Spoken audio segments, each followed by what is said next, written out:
One of the things we keep hearing is volatility coming next? Is volatility going to go low, go higher?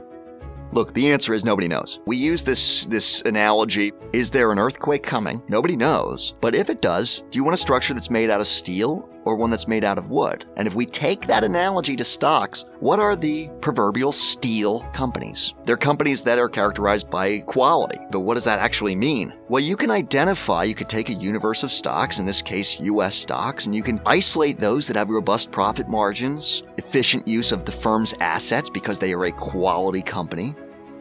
And you can also, by using the confluence of return on assets and return on equity, you can check leverage at the door as well. Because how do you yourself get into trouble? How does a business get into trouble? Leverage. Taking out too much debt.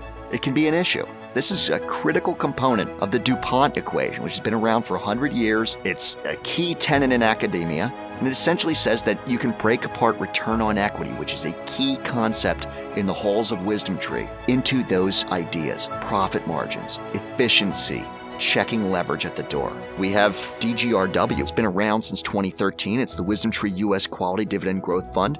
It has really jumped in terms of assets under management since we launched it. It's one of the darlings of WisdomTree, and it's been around for over half of a decade at this point.